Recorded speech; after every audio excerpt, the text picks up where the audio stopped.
Hiroshima Nagasaki ஆகிய நகரங்கள் மேல அணுகுண்டு போட்டும் இந்த உலகத்தினுடைய ரவுடிகள் நாங்க தான் அப்படி என்று சொல்லிக் கொண்டிருந்த அமெரிக்கா வந்து அர்மேனியா நாட்டினுடைய தலைவரையும் அசர்பைஜான் நாட்டினுடைய தலைவரையும் கூப்பிட்டு ஒரு புதிய ஒப்பந்தம் ஒன்று போட்டிருக்காங்க. என்ன அப்படி என்று சொன்னா, இருந்த போதிலே இதையும் விட பெரிய ஒரு பிரச்சனையோடு ஈரானுக்கு இருக்கு. என்ன அப்படி என்று சொன்னா, ஈரானினுடைய வடக்கு எல்லை வழியாகவே இந்த சாலை செல்வதன் காரணத்தால, இந்த வழி செல்வதன் காரணத்தால, இந்த சங்கசூர் ஒப்பந்தத்தினுடைய பாதை செல்வதன் காரணத்தால காசா மக்களுக்காக, காசாவினுடைய சுதந்திரத்திற்காக, அந்த மக்கள் பட்டு கொண்டிருக்கிற கஷ்டங்களுக்காக, அந்த மக்களினுடைய விடிவுக்காக, மனிதாபிமானத்திற்காக, மனிதநேயத்திற்காக அல் ஜசீராவினுடைய மிக முக்கியமான ஊடகவியலாளரான அனஸ் அல் ஷெரீப் இஸ்ரேலிய ஆக்கிரமிப்பு ராணுவங்களினுடைய வான்வழி தாக்குதல்ல கொல்லப்பட்டிருக்கார். இப்படி ஒரு ஊடகவியலாளரை நம்மளுடைய ஜெனரேஷன் பார்க்கிறது அப்படிங்கிறது வந்து கஷ்டமான விடயங்கள் உண்டாயிருக்கு. இவங்க சொல்ற விஷயம் என்ன அப்படின்னு சொன்னா, அவங்க வந்து இஸ்ரேல் வந்து எங்களை கொலை செஞ்சு கொண்டிருக்காங்க,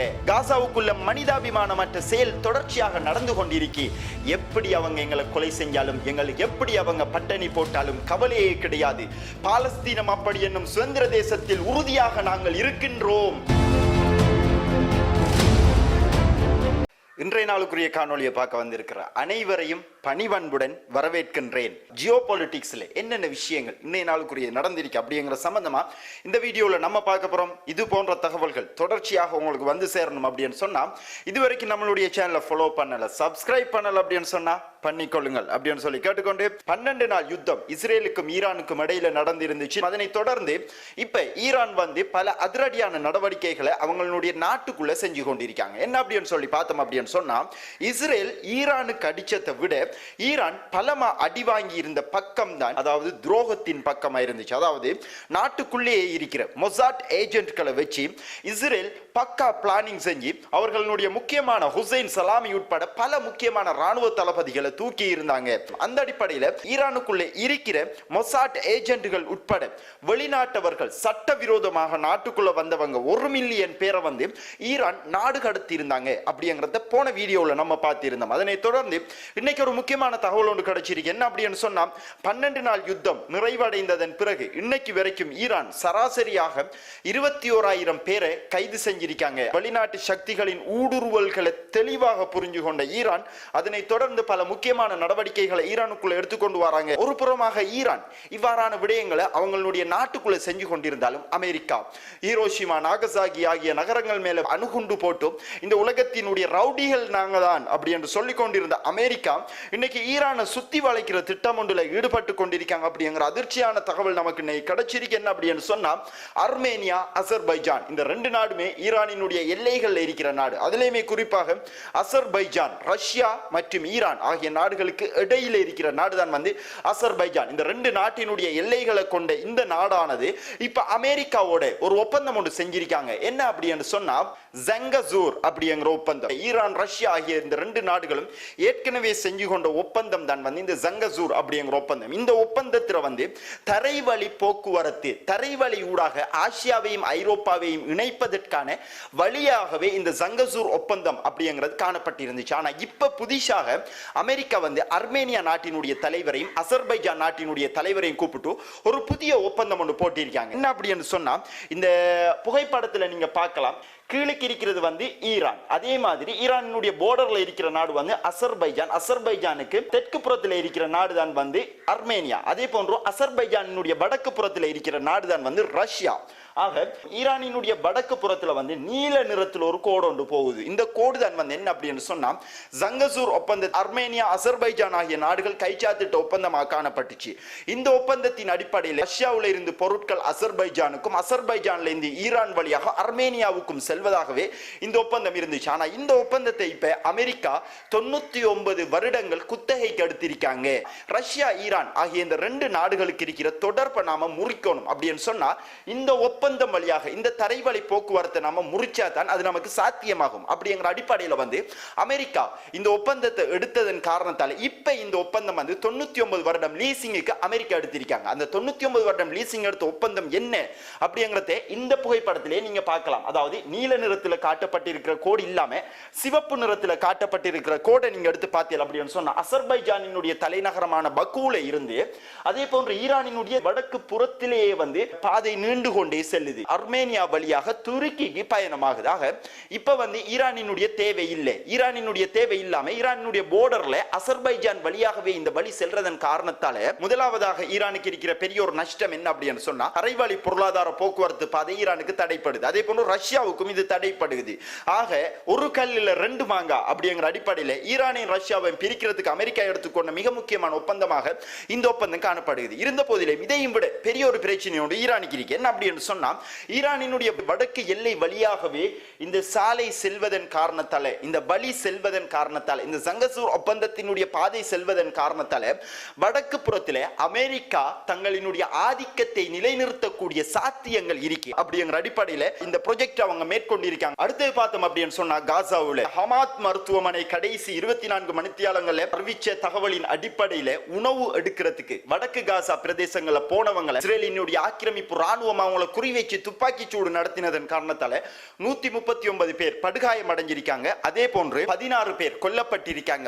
இவ்வாறான விடயங்களை காசாவில் இருந்து வெளி உலகத்துக்கு சொல்லிக் கொண்டிருந்தவங்க அல் ஜசீரா, அல் ஜசீராவினுடைய ஊடகவியலாளர்கள் தங்களினுடைய உயிரையே பணயம் வைத்து காசா மக்களுக்காக, காசாவினுடைய சுதந்திரத்திற்காக, அந்த மக்கள் பட்டு கொண்டிருக்கிற கஷ்டங்களுக்காக, அந்த மக்களினுடைய விடிவுக்காக, மனிதாபிமானத்திற்காக, மனிதநேயத்திற்காக குரல் கொடுத்து கொண்டிருந்த ஊடகம் அல் ஜசீரா. அல் ஜசீராவினுடைய மிக முக்கியமான ஊடகவியலாளரான அனஸ் அல் ஷெரீப் இஸ்ரேலிய ஆக்கிரமிப்பு ராணுவங்களினுடைய வான்வழி தாக்குதல்ல கொல்லப்பட்டிருக்கார். இப்படி ஒரு ஊடகவியலாளரை நம்மளுடைய ஜெனரேஷன் பார்க்கிறது அப்படிங்கிறது வந்து கஷ்டமான விடயங்கள் உண்டாயிருக்கு. இப்படி ஒரு துணிச்சலான ஊடகவியலாளரை இஸ்ரேல் நேரடியாக தாக்கியிருக்காங்க. அல் ஜசீராவினுடைய ஊடகவியலாளர் கொல்லப்பட்டிருக்கார். அது மட்டும் இல்லாம நேற்றைய தினம் மட்டுமே வந்து கிட்டத்தட்ட 6 ஊடகவியலாளர்களை குறிவச்சு இஸ்ரேலிய ஆக்கிரமிப்பு ராணுவம் நேரடி தாக்குதல் செஞ்சிருக்காங்க. அந்த 6 பேர் கொல்லப்பட்டிருக்காங்க. காசாவுல நடக்கிற விஷயம் வெளி உலகத்துக்கு செல்லக்கூடாது அப்படிங்கிறது தான் இஸ்ரேலினுடைய முக்கியமான நோக்கமா இருந்து கொண்டிருக்கு. அது மட்டும் இல்லாம இந்த தாக்குதல்கள் எல்லாத்தையுமே செஞ்சதுக்கு நியாயம் கற்பிக்கிறதுக்கு ஜெர்மனியினுடைய பைல்ட் பத்திரிகை வந்து செய்தி வெளியிட்டு இருக்காங்க. அதை நீங்க ஆதாரபூர்வமாக இதுல பார்க்கலாம். என்ன அப்படின்னு சொன்னா இவங்க டெரரிஸ்ட் அப்படின்னு சொல்லியிருக்காங்க. இதே ஊடகம் தான் வந்து உக்ரைன் பிரச்சனையிலையும் உக்ரைனும் ரஷ்யாவும் மோதி கொண்டே இருக்கணும் அப்படிங்கிறதுல முன்னின்று செயற்பட்டு கொண்டிருக்கிற ஊடகங்கள், இந்த ஊடகங்களால் அமைதியின்மை மனிதாபிமானமற்று போர்கள் சூழ்ந்த உலகமாக இந்த உலகம் மாறிக்கொண்டிருக்கே அப்படிங்கிறது நமக்கு கவலைக்குரிய விடயங்கள் உண்டாக இந்த விடயத்தை நாம் பார்க்கின்றோம். இவ்வாறான விடயங்கள் காசாவில் தொடர்ச்சியாக நடந்து கொண்டு வரக்குள்ள முழு உலகமும் வேடிக்கை பார்த்து கொண்டிருக்கே அப்படி என்று கடந்த பல வீடியோக்களை நம்ம சொல்லியிருந்தோம். ஆனால் இப்ப உலகத்தில் இருக்கிற பெரும்பான்மையான நாடுகள் காசாவிற்கு சுதந்திரம் கிடைக்க வேண்டும், பாலஸ்தீனம் சுதந்திர தேசமாக அங்கீகரிக்கப்படணும் அப்படிங்கிற கருத்துக்களை வலுவாக சொல்லிக் கொண்டு வராங்க. அந்த அடிப்படையில் ஆஸ்திரேலியா உத்தியோகபூர்வமாக அறிவிச்சிருக்காங்க. என்ன அப்படின்னு சொன்னா வரும் செப்டம்பர் மாதம் ஐநா சபையில பாலஸ்தீனத்தை தனிநாடாக நாங்க அங்கீகரிக்க போறோம் அப்படின்னு சொல்லியிருக்காங்க. அது மட்டும் இல்லாம இத்தாலியினுடைய டிஃபென்ஸ் மினிஸ்டர், இத்தாலியினுடைய பாதுகாப்புத்துறை அமைச்சர் முக்கியமான கருத்தொன்று சொல்லியிருக்கார். என்ன அப்படின்னு சொன்னா இஸ்ரேலுக்கு ஒரு எச்சரிக்கை மாதிரி ஒன்று கொடுத்திருக்கார். இத்தாலி அப்படிங்கிறதும் முக்கியமான விடயங்கள் உண்டாயிருக்கு. அது மட்டும் இல்லாம ஸ்லோவேனியா நாட்டினுடைய ஐநாவினுடைய பிரமுகர் வந்து முக்கியமான கருத்தொன்று ஐநா சபையிலே வெளியிட்டு இருக்கார். என்ன அப்படின்னு சொன்னா பாலஸ்தீனிய மக்கள் பட்டினியால கொடுமைப்படுத்தப்பட்டு கொண்டிருக்காங்க, அவங்களுக்குரிய நீதி கிடைக்கல, உலகத்தில் அறிஞ்சி வெளிச்சமாக வெளிப்படையாக மனிதாபிமானம் மீறப்பட்டு கொண்டிருக்கே, அதை இஸ்ரேல் தெளிவாக செஞ்சு கொண்டிருக்கே, இதை எந்த நாடுமே கேள்வி கேட்கல அப்படிங்கிற மாதிரி ஸ்லோவேனியா இன்னைக்கு ஐநா சபையில் பேசி இருக்கிறது. பாலஸ்தீனிய மக்களுக்கான ஆதரவு முழு உலகத்திலேயும் பெருகிக் கொண்டு வருது. குறிப்பாக ஐரோப்பிய நாடுகள் பாலஸ்தீனிய மக்களுக்கு ஆதரவாக செயற்பட்டு கொண்டு வாரத்தையும் இந்த தகவல் நமக்கு தெளிவாக உணர்த்துது அப்படின்னு சொல்லலாம். உலக நாடுகள் எல்லாமே இஸ்ரேலுக்கு எதிராக திரும்பி கொண்டிருக்கோங்களே, இஸ்ரேலினுடைய பிரதமர் பெஞ்சமின் நெத்தன்யாஹூ முக்கியமான கருத்தொன்று சொல்லியிருக்கார். என்ன அப்படின்னு சொன்னா எங்களுடைய செய்திகள் மறைக்கப்படுகிறது. எப்படி செய்திகள் மறைக்கப்படுற இஸ்ரேல்? நீங்க தானே போய் சொல்றதுல நம்பர் 1, நீங்க தானே இந்த உலகத்தினுடைய சட்ட திட்டங்களை மாத்தி கொண்டிருக்கிறவங்க, உங்களுக்கே ஒருத்தர் படிக்காரண்டா அது நம்பக்கூடிய செய்தியா இல்லையே? அதான் அவர் சொல்லியிருக்கார். என்ன அப்படின்னு சொன்னா ஊடகங்கள் எங்களுடைய செய்தியை மறைக்குது, மறைக்கிற காரணத்தால தான் வந்து உலக நாடுகள் எல்லாமே வந்து எங்களுக்கு எதிராக செயற்பட்டு கொண்டிருக்கே அப்படின்னு சொல்லி அவர் இன்னைக்கு சொல்லியிருக்கார். காசாவுல இனப்படுகொலை தொடர்ச்சியாக நடந்து கொண்டிருந்தாலும் இந்த மூதாட்டி எத்தனை வயசு இருக்கும்னு சொல்லி யோசிக்கிங்க, நீங்களே கல்குலேட் பண்ணி பாருங்க இவங்களுக்கு எத்தனை வயசு இருக்கும் அப்படின்னு சொல்லி. அதுல இப்ப முக்கியமான விடயம் இவங்க சொல்ற விஷயம் என்ன அப்படின்னு சொன்னா அவங்க வந்து இஸ்ரேல் வந்து எங்களை கொலை செஞ்சு கொண்டிருக்காங்க. காசாவுக்குள்ள மனிதாபிமானமற்ற செயல் தொடர்ச்சியாக நடந்து கொண்டிருக்கு. எப்படி அவங்க எங்களை கொலை செஞ்சாலும், எங்களுக்கு எப்படி அவங்க பட்டணி போட்டாலும் கவலையே கிடையாது. பாலஸ்தீனம் அப்படி என்னும் சுதந்திர தேசத்தில் உறுதியாக நாங்கள் இருக்கின்றோம் அப்படிங்கிறத ஒரு மூதாட்டி தெளிவா சொல்லியிருக்காங்க. இது இன்னைக்கு காசாவில் நடந்த சம்பவங்கள் ஒன்றா இன்னைக்கு பதிவாகி இருக்கு அப்படிங்கிறது குறிப்பிடப்பட வேண்டிய விடயம். எவ்வாறாக இருந்தாலும் இந்த ஹமாஸ் தொடர்ச்சியாக போராடி கொண்டு வராங்க காசாவினுடைய எல்லைப்புறங்கள்ல.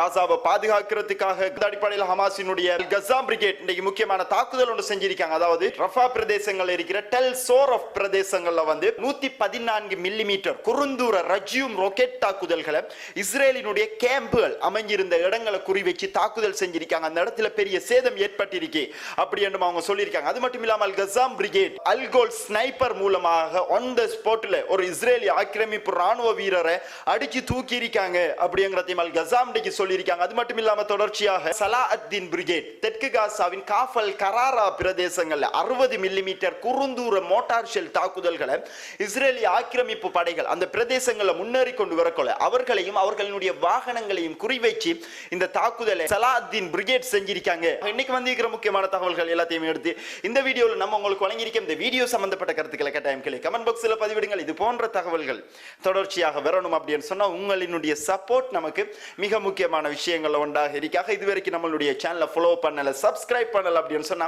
பண்ணிக்கொள்ளுங்கள் அப்படின்னு சொல்லி கேட்டுக்கொண்டு இந்த வீடியோவில் இருந்து விடைபெறுகின்றேன். தொடர்ந்து இணைந்திருங்கள். மிக்க நன்றி.